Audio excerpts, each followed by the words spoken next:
Hi all you Scunny fans, bit of a nightmare today. I've only been able to listen it on the radio, so I can only give as good as what the commentary was telling me. There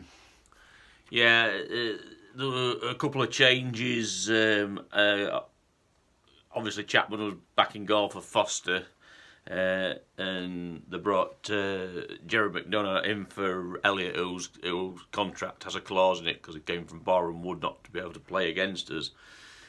I think we had a real struggle. It seemed from the very start of the game. Our passing didn't seem to be very coherent. We didn't seem to be getting the ball down and playing the game. It sounded like that Boreham Wood was a lot stronger. They seemed to be passing the ball far better.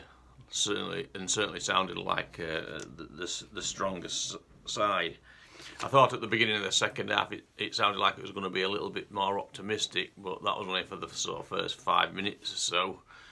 It just, I don't know, when we conceded we got it was just a simple tapping at the near post, and then we seemed to just go, I think it was like how we was before the 8 players came in, that they've been doing all season, doing okay if there was until they went a goal down or conceded and sort of heads went down. It sounded like a real calamity at the back with communication problem between the keeper and 2 of the defenders.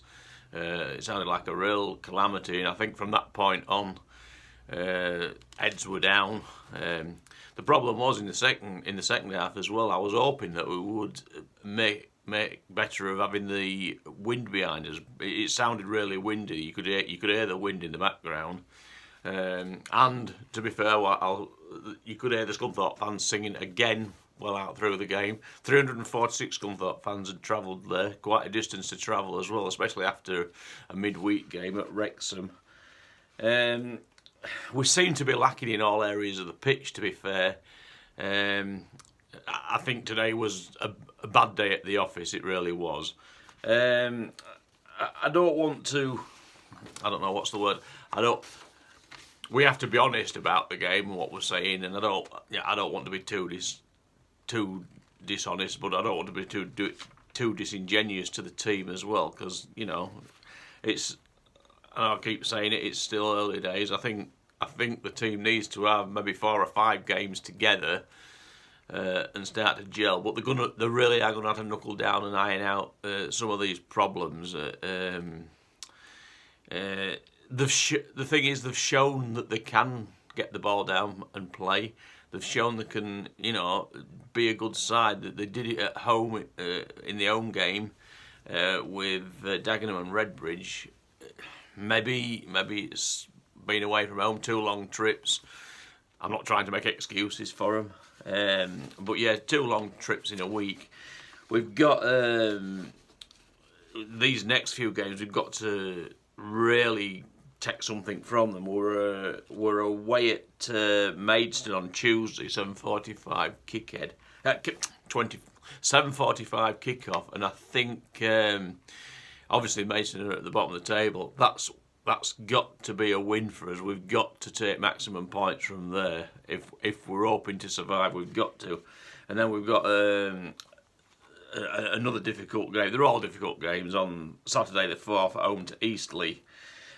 For me, these are must-win games. Must-win games. And then we've got, on Tuesday the 7th, we've got Aldring at home. Another good chance to get a decent home result.